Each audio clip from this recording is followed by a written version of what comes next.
두 사람이 이때에 태어났습니다. 한 사람은 우리 모두가 다 잘 아는 다 먹겠다.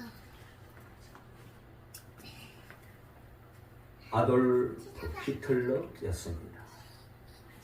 많은 사람들에게 불행을 안겨주고 또 평화를 깨치고 죽음의 역사를 이끌었던 아놀드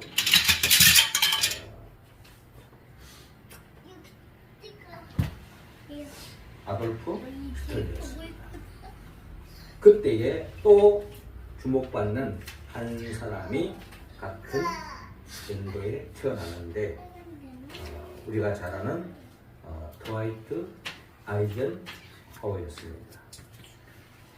이 두 사람은 2차 세계대전에서 만났습니다. 한 사람은 전쟁의 도가니로 몰아가서 멸망과 파멸과 불행의 역사를 이끌었다면 이 드와이트 아이젠하워는 평화를 외쳤고 이 땅에 행복을 지키기 위해서 앞장섰던 미국 대통령이었습니다. 결국 한 시대를 막을 내리고 결국 히틀러는 자살로 그의 삶을 마감했습니다. 그때 많은 사람들이 기뻐했습니다. 그런가 하면은 아이젠하워가 죽었을 때 많은 사람이 그를 예도하고 슬퍼했다라고 하는 역사적 이야기가 있습니다. 오늘 성경 본문에 우리 모두가 본받아야 할 분이 있는데 그분이 바로 예수 그리스도, 특별히 선한 목자 되신 예수 그리스도이심을 하나님 오늘 성경을 통하여 우리에게 말씀하고 있습니다. 예수님은 우리의 모든 죄를 대신 짊어지고 십자가에 못 박혀 죽었습니다. 그리고 죽은 자 가운데서 3일 만에 부활하신 분입니다. 예수님의 십자가 사건은 죄로 말미암아 정령 죽을 수밖에 없는 우리의 죄를 사해 주기 위하여 우리의 죄를 대신 짊어지고 십자가에 못 박혀 죽었습니다. 그러나 주님은 죽음으로 끝난 것이 아니라 죽은 자 가운데서 3일 만에 부활하셨습니다.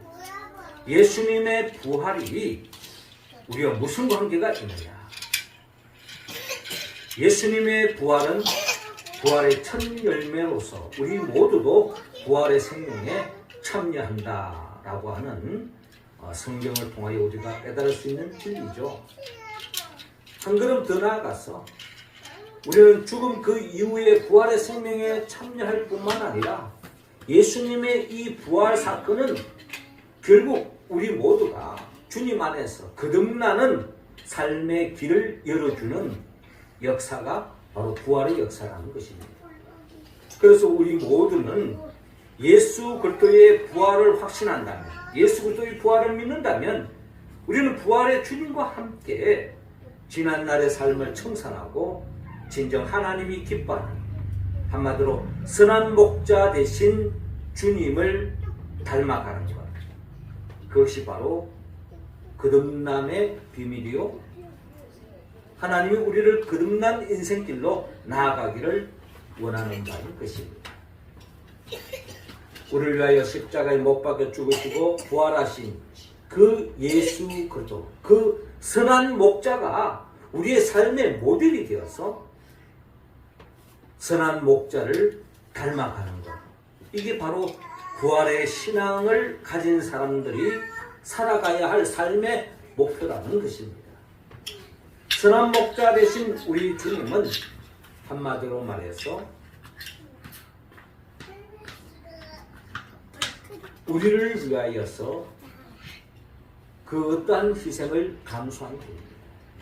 한마디로 예수님은 우리에게 복을 주기 위해서 축복의 통로가 되어 주신 것입니다.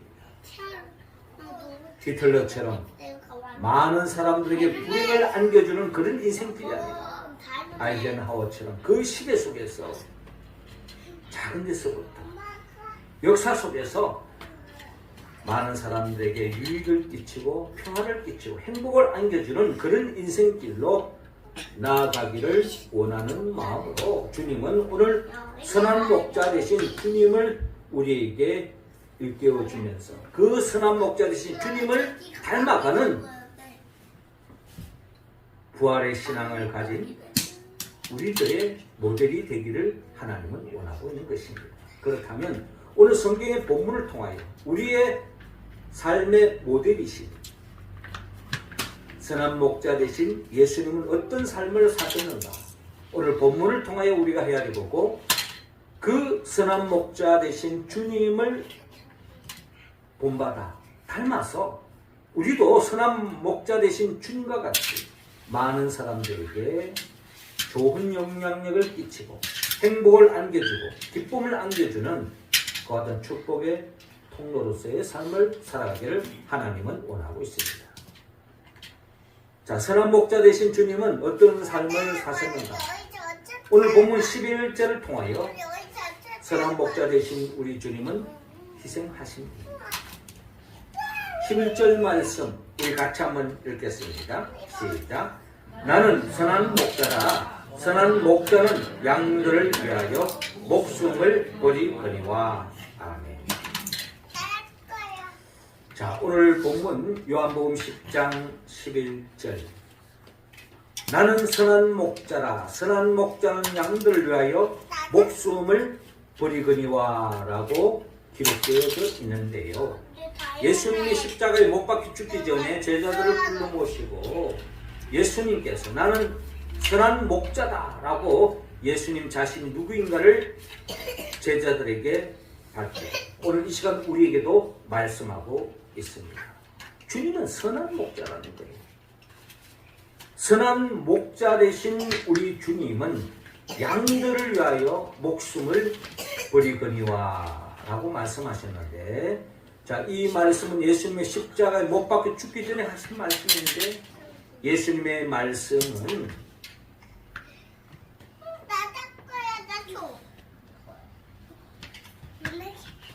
그 말씀 그대로 삶으로 행동으로 옮기신 분이 바로 우리 주님이십니다. 우리 주님은 양들을 위하여, 우리를 위하여, 온 인류를 위하여 목숨을 버렸다. 이 말은 우리가 잘 아는 십자가에 못 박혀 죽으셨다 라는 의미를 오늘 주님께서는 양들을 위하여 목숨을 버리거니와 라고 말씀하시며, 장차 예수님께서 우리를 구원하기 위하여 선한 목자로서 우리를 위하여 그 어떠한 희생도 감수하시는 그이심을 우리에게 밝히고 있는 것입니다. 선한 목자와 상반되어지는 존재가 있다면 그게 바로 삭군이라는 겁니다. 삭군 목자. 삭군은 목자가 아니요 양도 제 양이 아니라 이리가 오는 것을 보면 양을 버리고 달아나니 이리가 양을 물러 가고 또 해치느니라. 달아나는 것은 그가 삭군인 까닭에 양을 돌보지 아니함이나 라고 말씀하고 있습니다. 양이 어찌됐든 말든 상관없다는 거예요. 내 목숨 살리고 보자. 나만 안전하면 된다. 나만 살면 된다. 뭐 이게 바로 삭군 목자의 특징이라는 겁니다. 그러나 선한 목자는 양을 위해서, 양들을 위해서 죽음까지도 감수하면서 양들을 지키는, 이게 바로 선한 목자, 우리 주님이신 것을 밝히고 있는 것입니다.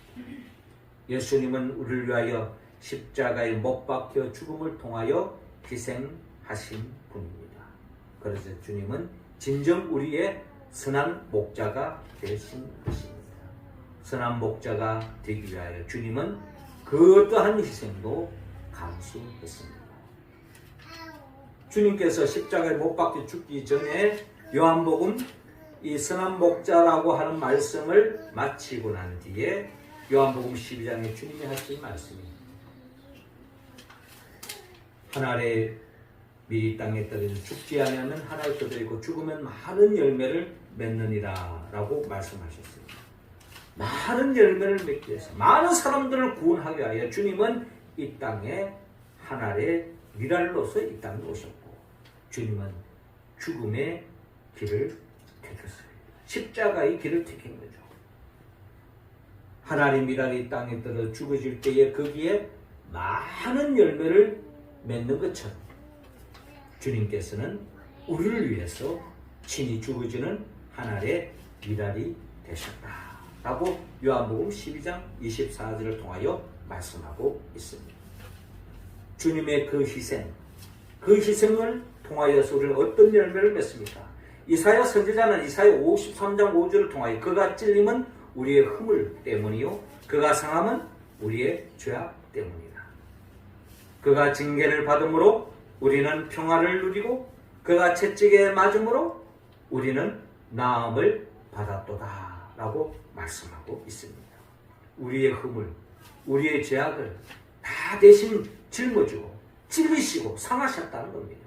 그리고 징계를 받고 채찍에 맞음을 통하여서 우리에게 참 평화와 나음을 입게 하기 위하여 주님은 그 어떠한 희생도 감수하셨던 분이심을 하나님의 성경을 통하여 우리에게 밝히고 있는 것입니다.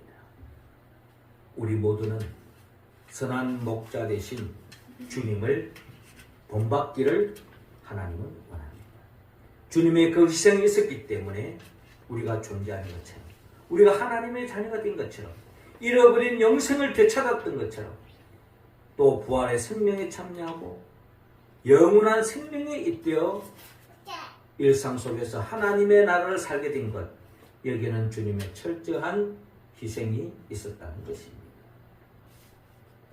우리 모두도 주님을 본받아서 우리의 삶의 자리에서 내가 희생해야 할 부분이 어디 있는지 헤아리고 희생을 통해서 죽어가는 생명을 살리는, 죽어가는 공동체를 살리는, 죽어가는 이 세상을 살리는 우리 모두가 되기를 주의로 축원합니다.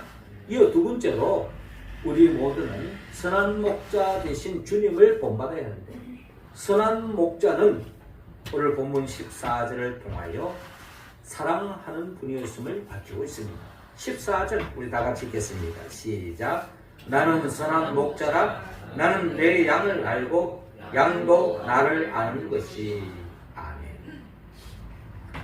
자, 오늘 본문 14절에 나는 선한 목자라라고 주님께서 또다시 자신의 정체성을 밝히면서 선한 목자는 어떤 분인가 하니 나는 내 양을 알고 양도 나를 아는 것이다 라고 말합니다. 그러니까 선한 목자는 양들을 안다는 거예요. 그리고 양들도 주님을 누군가를 바로 안다는 것입니다. 여기서 중요한 것은 아는 것입니다. 아는 것. 우리는 보통 사랑합니다라는 표현을 합니다만 사랑은 아는 만큼 사랑할 수 있는 것입니다. 그 사람을 진정 알지 못하면 우리는 건강한 사랑으로 온전한 사랑으로 나아갈 수가 없는 것입니다. 상대방을 잘 알아야 사랑할 수 있고 아는 만큼 사랑도 깊어질 수 있고 커질 수 있다. 상대방을 모르면은 진정 사랑할 수 없는 거죠. 그 사람 몸에 좋다고 뭐 그냥 보신탕을 갖다가 막 비싼 보신탕을 대접을 한다고 해서 그 사람은 채식주의자인데 아무리 비싼 한우 소고기로 대접한다 할지라도 아무런 의미가 없는 겁니다. 그렇잖아요. 상대방을 알아야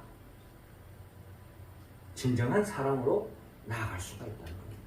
주님은 우리 모두를 잘 알고 있어요. 인간의 실체, 인간의 상황을 그 누구보다 잘 알고 계시고 우리 각자 한 사람 한 사람의 부족한 점, 좋은 점, 모든 상황을 다 알고 계시다는 것입니다. 그렇기 때문에 주님은 가장 우리다운, 나다운, 나는 그 누구보다 잘 알기 때문에 가장 나의 행복을 위해서 채워주시고 이끌어주시고 인도해 주시는 분심을 여러분 믿으시기 바랍니다. 주님의 사랑, 그 사랑은 아는 만큼 사랑하는 것입니다. 선한 목자 되신 우리 주님은 우리를 정말 잘 알고 계십니다. 우리는 어떤 존재인가 모릅니다. 신명기 9장 26절에 27절에 보면 이런 말씀이 있습니다. 하나님께서 신명기를 통하여 이스라엘 백성들에게 계속 말씀을 하세요. 권면의 말씀, 명령을 하십니다. 너희들이 하나님의 말씀대로 살아야 진정한 행복의 길로 나아갈 수 있다. 그러나 그렇게 하나님의 은혜와 은총을 받았지만 하나님의 마음을 읽지 못합니다. 알지 못하는 거예요. 끊임없이 자기 중심에 빠져서 하나님을 알지 못하는 겁니다. 결국에는 하나님께서 이스라엘 백성들에게 그렇게 챙겨주고 그렇게 유해주고 그렇게 은혜를 베풀었지만 끊임없이 하나님 앞에 완악한 마음, 교만한 마음, 죄악으로 물들어져 있을 때 하나님께서 이스라엘 백성들에게 한마디 두 손 드는 거예요. 너희들 더 이상 안 되겠다. 너희들을 출애굽시켜서 적과 꿀이 흐르는 땅으로 인도하고 싶었지만 너희들이 하나님의 뜻을 받들지 않는구나. 그리고 하나님께서 이스라엘 백성을 출애굽해서 가나안 땅에 가는 게 목적이 아니라 가본들 뭐 하느냐. 가서 너희들이 하나님의 말씀대로 살지 않으면 그 받은 복을 다 잃어버릴 터인데 차라리 광야에서 멸하는 게 낫겠다라는 주님의 생각을 갖습니다. 그때 모세가 하나님 앞에 매달려서 기도하죠. 신명기 9장 26절에 여호와께 간구하여 이르되 주 여호와여 주께서 큰 위엄으로 속량하시고 강한 손으로 애굽에서 인도하여 내신 주의 백성 곧 주의 기업을 멸하지 마옵소서. 주의 종 아브라함과 이삭과 야곱을 생각하사 이 백성의 완악함과 악과 죄를 보지 마옵소서. 한마디로 이들의 부족한 점을 주님이 잘 아시지 않습니까? 하지만 주님 이 부족한 죄인들을 긍휼을 베풀으시고 사랑을 베풀고 은총을 베풀으셔서 살 길을 열어달라고 매달리는 모세를 바라볼 수 있습니다. 하나님께서 기회를 주시는 거죠. 이스라엘 백성들을 살 길을 열어줍니다. 아닌 게 아니라 이스라엘 백성들은 출애굽을 해서 가나안 땅에 들어가서 엄청난 복을 받죠. 그러나 여러분 이스라엘 백성의 실상은 어떻습니까?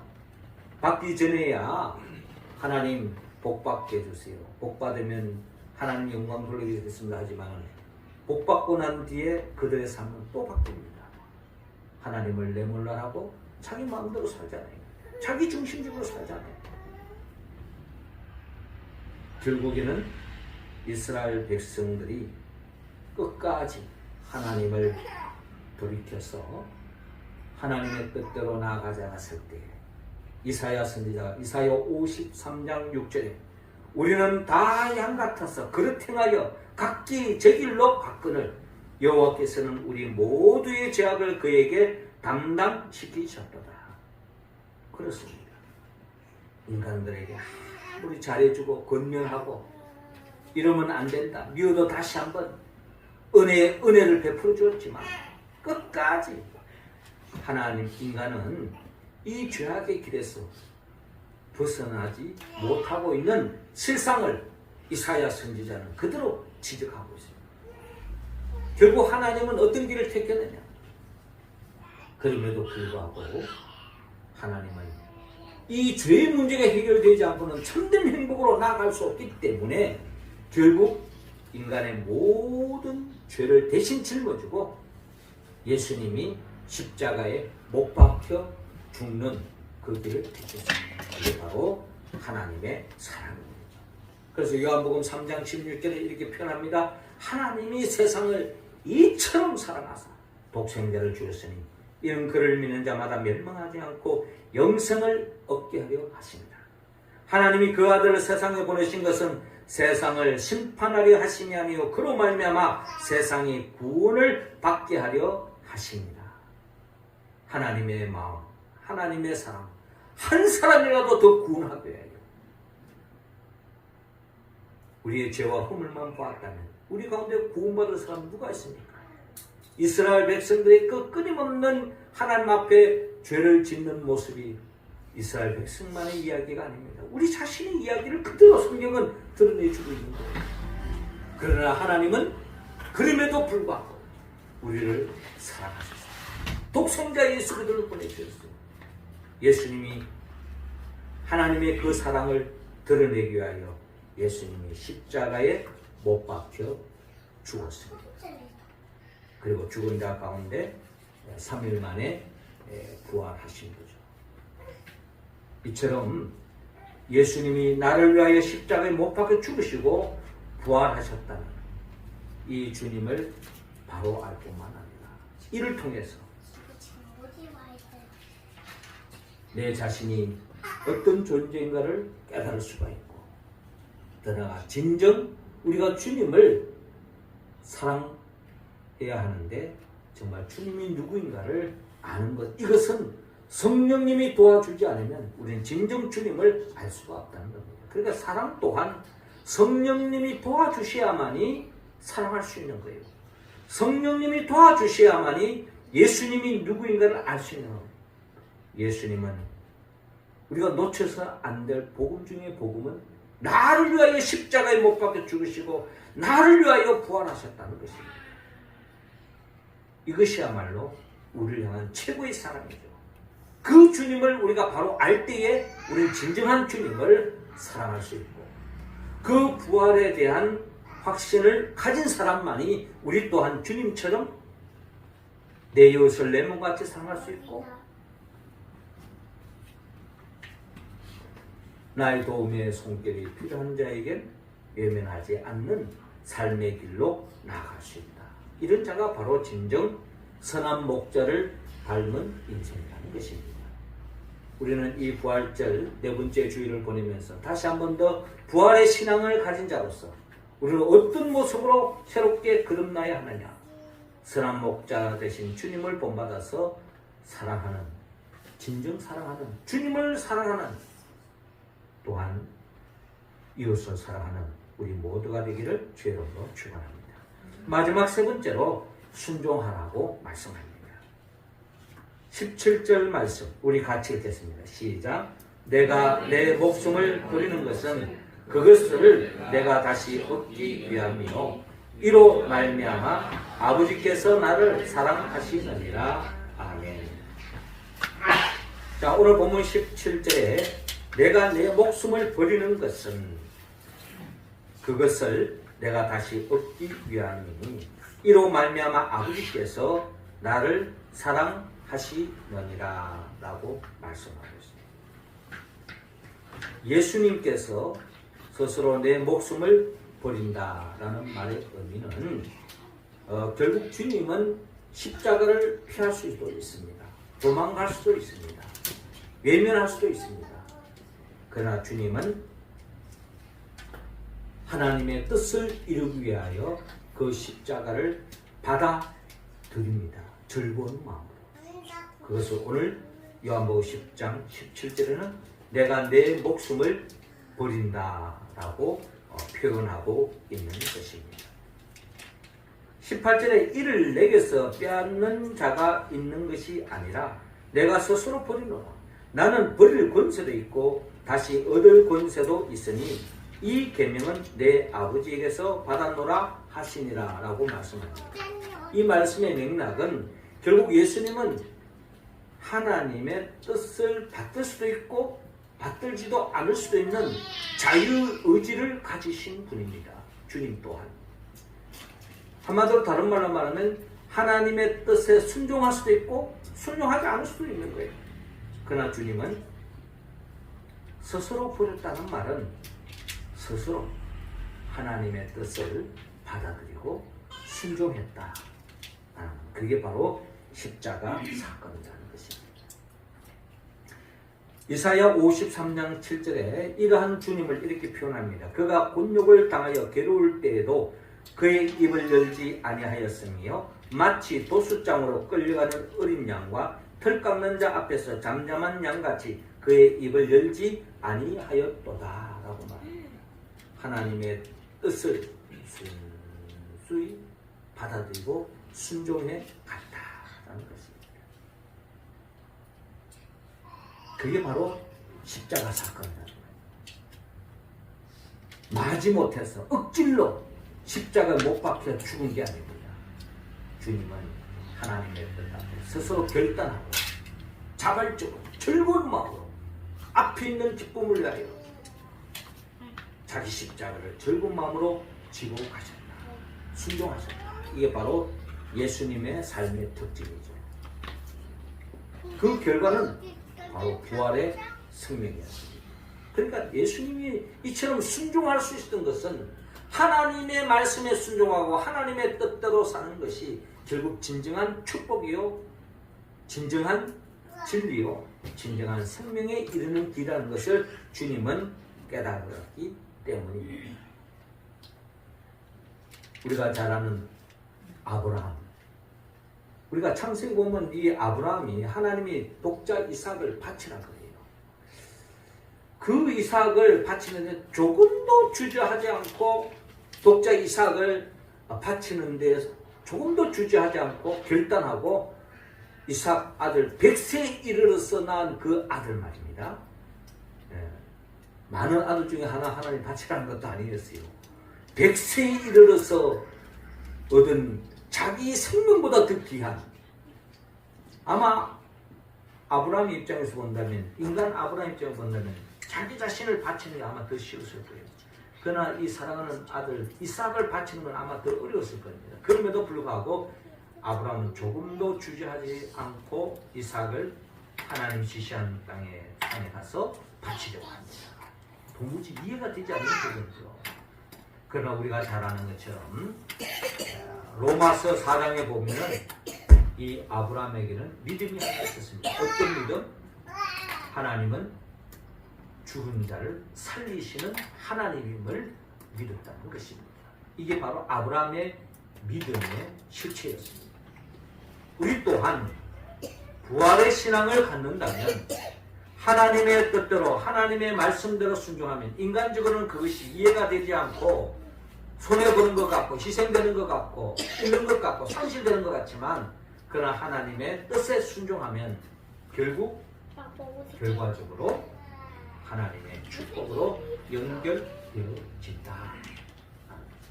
결국 아브라함은 그때 하나님으로부터 인정받고 하나님이 예배해 놓으신 여호와 이레, 하나님이 예배해 놓으신 양을 바침으로 하나님께 영광을 돌리고 마침내 아브라함은 축복의 통로로서의 삶을 완성해 가는 것을 바라볼 수 있습니다. 예수님 또한 하나님의 뜻에 철저하게 순종을 통하여서 결국 부활의 첫 열매가 되셨습니다. 이 사건을 통하여 로마서 5장 17절에는 이렇게 말씀합니다. 한 사람의 범죄로 말미암아 사망이 그 한 사람을 통하여 왕노릇하였은즉 그 은혜와 의의 선물을 넘치게 받는 자들이 한 분 예수 그리스도를 통하여 생명 안에서 왕노릇하리로다 라고 말씀합니다. 그런즉 한 범죄로 많은 사람이 정죄에 이른 것 같이 한 의로운 행위로 말미암아 많은 사람이 의롭다 하심을 받아 생명에 이르렀느니라. 한 사람이 순종하지 아니함으로 많은 사람이 죄인 된 것 같이 한 사람이 순종하심으로 많은 사람이 의인이 되리라 라고 말씀하셨습니다. 여기서 말하는 한 사람, 첫째 아람을 이야기하는 거죠. 첫째 아담은 불순종의 길을 갔습니다. 그러나 둘째 아담 예수 그리스도는 순종했습니다. 첫째 아담의 불순종으로 많은 사람들이 다 죄인되고 불행한 인생길로 벗어날 수가 없는 거예요. 그러나 둘째 아담이신 예수님의 그 순종을 통하여 많은 사람이 의인이 되었다. 하나님의 자녀가 되었다. 잃어버린 하나님의 나라의 복을 되찾게 된 것입니다. 그 복을 우리가 누릴 수 있다는 것은 얼마나 감사한지 모릅니다. 우리가 요즘 신명기 말씀을 읽습니다. 신명기 말씀을 통하여 하나님께서 계속 이스라엘 백성들에게 말씀하십니다. 내가 너희 법도와 계명을 가르치고 명령을 지키라. 그리하면 네가 복을 받는다. 그런데 그 복은 네가 복 받는 데 끝나는 게 아니라 네 자녀와 후손들에게까지 복 받는다 라고 말씀합니다. 그러니까 내가 하나님 말씀에 순종하면 나만 복 받는 것으로 끝나는 게 내 자녀와 후손들이 복 받는다. 그렇기 때문에 내 자녀들이 앞으로 잘 되기를 부모들이 바라잖아요. 근데 우리 자녀들 잘 되고 못 되는 거는 그때 가봐야 아는 거잖아요. 근데 그게 중요한 게 아니라 내가 하나님의 말씀에 순종하는 삶의 길로 가고 있느냐. 이게 바로 판가름 한다는 거예요. 그냥 뭐 몇 년 살아보고 난 뒤에 10년 살아보고 100년 살아보고 난 뒤에 이야기할 수 있는 이야기가 아니라 내가 하나님의 말씀에 순종하면 내 자녀와 후손들이 복을 받을 것이다. 할렐루야. 이 믿음을 가지라고 신명기를 통해 우리에게 누누이 말씀하고 계시는 것입니다. 오늘 로마서 5장 19절에 한 사람의 순종하지 아니함 불순종으로 인하여 아담의 불순종으로 모든 인류가 불행 길을 빠지고 있잖아요. 그러나 둘째 아담 예수님의 순종을 통하여 모든 사람들이 복된 길, 의로운 길, 하나님의 복을 되찾을 수 있게 된 것을 볼 수가 있습니다. 결국 오늘 본문도로와 요한복음 10장 17절 내가 내 목숨을 버린 것은 그것을 내가 다시 얻기 위함이니 이로 말미암아 아버지께서 나를 사랑하시느니라. 예수님은 그 누구보다 하나님의 마음을 읽고 계시는 거예요. 어떻게 하는 것이 하나님이 기뻐하시는 거예요. 하나님이 바라는 것은 하나님이 창조한 모든 이 피조물들과 특별히 인간들이 온전히 구원받기를 하나님은 원하고 있는 것입니다. 그 축복이기는 한 사람의 순종을 통해서 역사가 일어난다. 남이 이야기할 거 없어요. 내가 바로 서면 내가 속한 가정, 내가 속한 교회, 내가 속한 이 사회가 희망이 있습니다. 그러나 내가 하나님 말씀에 불순종하면 결국 이 역사는, 이 사회는, 내가 찬 가정은 결국 어두운 먹구름이 지칠 수밖에 없는 것입니다. 사랑하는 성도 여러분, 주님은 우리 모두가 이 부활절 네 번째 주를 통해 다시 한 번 더 부활의 확신 속에 부활의 신앙으로 살기를 원합니다. 예수님이 부활하셨다는 것은, 예수님의 부활을 믿는다는 것은 내가 이제 주님 안에서 새로운 인생, 거듭난 인생 사는 결단이 한 것입니다. 어떤 인생을 살아야 되냐? 오늘 선한 목자 대신 주님을 본받아서 주님처럼 희생하고 사랑하고 특별히 하나님 말씀에 철저하게 순종을 통해서 많은 사람들에게 긍정적인 영향을 끼치는 축복의 통로의 삶을 살아가는 우리 모두가 되기를 주의 이름으로 축원합니다. 이 역사는 우리의 희망으로 이루어지지 않습니다. 성령님이 도와주셔야 됩니다. 성령은 예수부터 열립니다. 예수님은 나를 위하여 천지 만물을 창조하시고 나를 위하여 친히 인간의 몸으로 오셨습니다. 우리의 죄를 대신 짊어지고 십자가에 못 박혀 죽으시고 부활하시고 성찬하시고 그리고 또한 지금도 성령을 보내주십니다. 그 성령을 통하여 교회를 중심으로 하나님의 뜻대로 살아가는 우리들에게 하나님의 나라를 맛보게 하시고 영원한 천국으로 이끌기 위하여 장차 재림하여 오십니다. 우리 주 예수 그리스도의 보혜사 성령의 도우심으로 오늘 우리에게 주신 그 말씀에 응답하여 선한 목자 되신 주님을 닮아가는, 그래서 많은 사람들에게 좋은 영향력을 끼치는 우리 모두가 되기를 주님으로 축원합니다. 기도드리겠습니다. 하나님 아버지, 이 시간 우리 한 사람 한 사람에게 성령의 기름을 부어 주옵소서. 성령 충만함으로 주님처럼 희생하며 사랑하며 무엇보다 하나님의 말씀에 철저히 순종하는 삶의 길을 걸어가서 선한 목자 되신 주님을 닮아가는 우리 모두가 되게 하옵소서. 예수님의 이름으로 기도드리옵나이다. 아멘. 찬송가 300